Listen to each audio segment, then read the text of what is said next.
Yeah, I'm on my way to give this close out to the Red Cross. I shouldn't have made this video, but I was saying, hey, let me make this video and put it down for the future.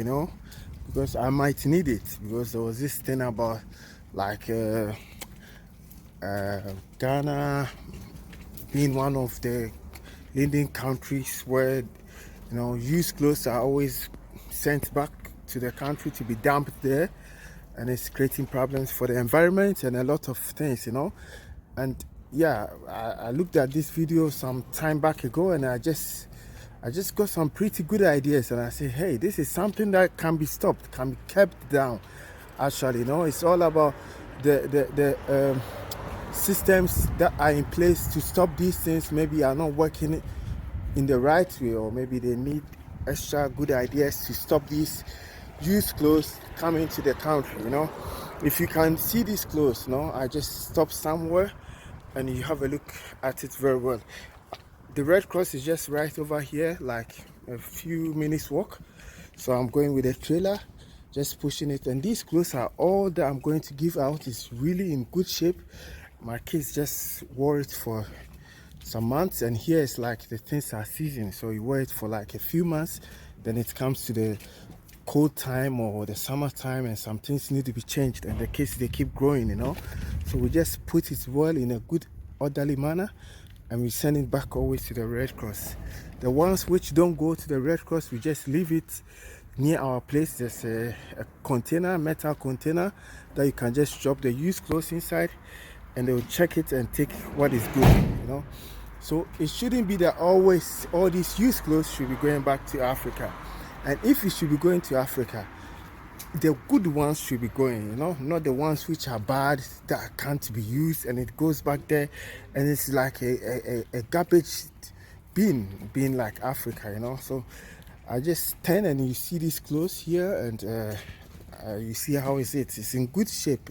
You can't see all of them because my wife washed them first of all, and then put what do you call it, all in order in a boxes according to the sizes, different things. So I just turn the video and you see it.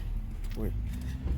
So if you can see this here, these are jackets from, I think, Mavis and Matilda. Really in good shape. Nothing is bad about this jacket. Nothing is bad. It's like really pretty. They are like new jackets. If you can see, it's like new jackets. Nothing is wrong with it.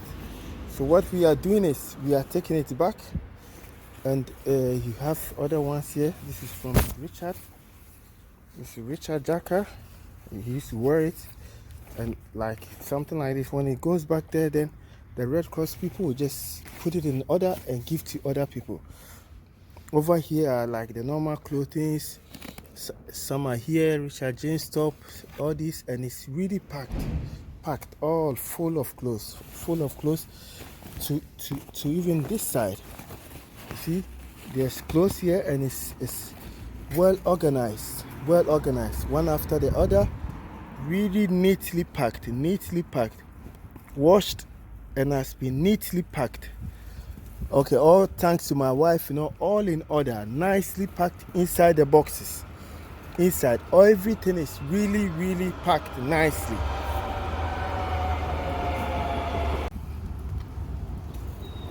So guys, I'm at the Red Cross now. I'm just right at the Red Cross. So just right here, I'm gonna give it out, and after I've done the delivery, I'll just get back to you guys. I'm at the office now, so I'll just, after I finish everything, I just get in touch again. Okay,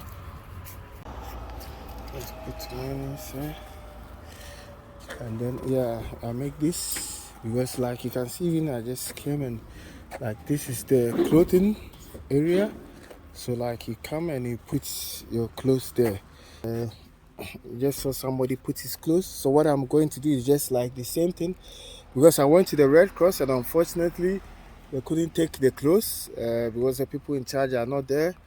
And the woman just said, okay, why don't you drop it in the bins, and they will come for it later, you understand? So I'm going to do that, and We just hope things get the institutions in Ghana get to work a little bit well, because the whole problem of these things not working. Okay, this is it. You just put the clothes here. So I'm gonna pull all my wagon, the trailer, put the clothes here, put the clothes there.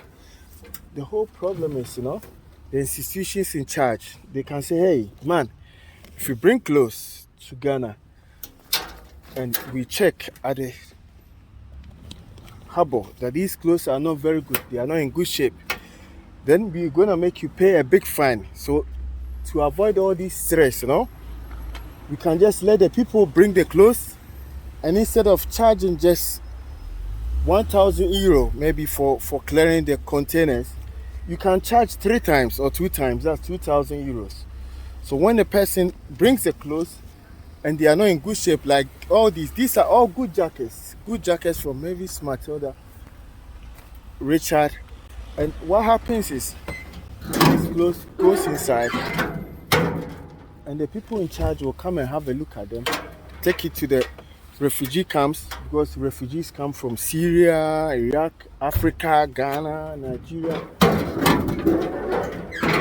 all these places. And then they will just give these clothes back to the refugees, So what happens is, when these clothes are in good shape, like they just, I don't know how to say it, they just reuse these clothes, use these clothes. So after, like, sometimes when the clothes are pretty much damaged, then what they do is they take it to the place where they will destroy these clothes. There are now systems in place. They make recycling of clothes to make other things. So if the systems are good, the institutions are really working well to prevent this dumping of clothes from Europe. They just say, hey, instead of paying 1,000 euros, you pay maybe 3,000 or 2,000 euros. So when you see that the clothes that a person brought are not really good, then that means you use the extra 2,000 euros to use for recycling, and some to take charge of destroying the other clothes which are not good. The rest, which are, let's say, in some good shape, can be given to people in need in Ghana. You understand? When these things are put in place, these fines are put in place, it will stop people from coming, because people go. I used to stay in Italy, and even here, people go to where they dump these clothes, and they take clothes which are not good. These are all good clothes. No joke. I wouldn't bring it here if it's not good. So they take clothes which are not good, and they just add it to the clothes which are good, and send it back to Africa. You understand? Send it back to Africa. And let me see, this clothes is an African wear, like for Matilda and Mavis. We took it from, they just wore it, I think 1-2 times, I'm adding it, this African wear. They are really nice. There are some also in the other boxes here. I'm just adding them and hoping that maybe somebody gets them and just likes them, you understand? And they are really gonna like them, because they want this clothes. And one thing also is that, okay, let me show you here. You saw it really well. You see how my wife that made these clothes? I just had to leave at the Red Cross, but unfortunately they were not there, so I just have to come and drop them here, and it goes inside. One thing also is that these clothes will still be used maybe with other kids in the schools. Because when Matilda and Mavis will go to school, sometimes other kids in their school, when they were young, kids make PP and everything. So when the kids make PP, the teachers use these same clothes, because the Red Cross gives other schools these clothes so that they can use. You understand? So it's like we recycle it ourselves, we use it ourselves in Europe. You understand? And other kids get to benefit from that. Apart from refugees, but kids who go to school, kindergarten, everything. So when it's really damaged, then they just destroy it. There's no need for people to just take these clothes. I'll show you how they do it later, and just send it to Africa just to make money. Because when they send the clothes to Africa, it's like the people who buy them, it's in a big plastic bag. You cannot verify which one is good or which one is not good. There was a documentary about this.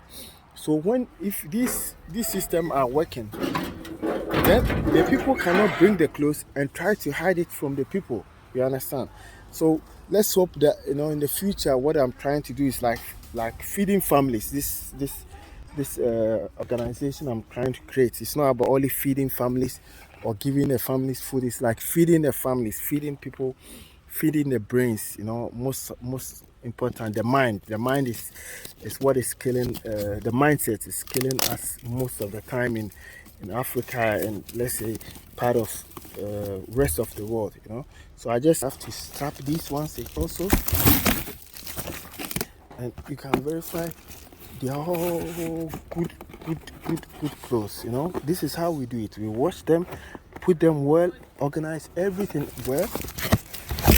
Again, open it again, and you can see from top to down, top to down, top to down, top to down. They are all good clothes, top to down. It's really put in nicely, jacket, everything, shorts nicely done. And you just come and you drop it. Oh, sorry, you just drop it here, and then at least it helps other kids. I'm going to leave you guys. It's not that I can do it all the time. I can't stay here all the time. So I'm gonna leave you, and we just hope we get in touch in the future. Hoping for the best of all of us, and hoping for the systems in Africa and the rest of the world, at least part of Africa, and everything will work. Okay, God bless. Take care. Bye, guys. Yeah, sorry to just come back again. I just finished. I'm on my way home. It's not very far from our place, just right here. There's a supermarket back here, river, and then our house is just right in front. I just had to say that whilst I was doing this, there was just somebody back there just not waiting in line, but looking and just like, hey, why is this guy talking? And the man had to ask me what was the video all about, because you could see that I was like talking about some things, and I explained things to him, and he was like kind of saying, hey, that's a pretty good idea, and just hope how you want to do things, go for it. It was really nice. It was really nice. There are people here who also have the ideas to help Africa, but it's like, hey, how can they do it? So all that I'm even trying to do, so that I get other people engaged in this, to build a nation. Because if we are going to just, excuse me to say, wait for our leaders, then nothing much will be done. We all have to put the efforts inside. I know these institutions are there to work for us, but since they are not doing much, we have to put also our best inside and push them. Sometimes we all need a little push in life, and even though we are paying them with our taxes, these institutions, they need to be pushed. They need to be pushed a little bit for them to do the right things, and I think they would. I think they would. If they don't, we are all part of the government. We are citizens. We will do our best to keep the country moving and get it into a good shape. Thank you guys once again. Bye.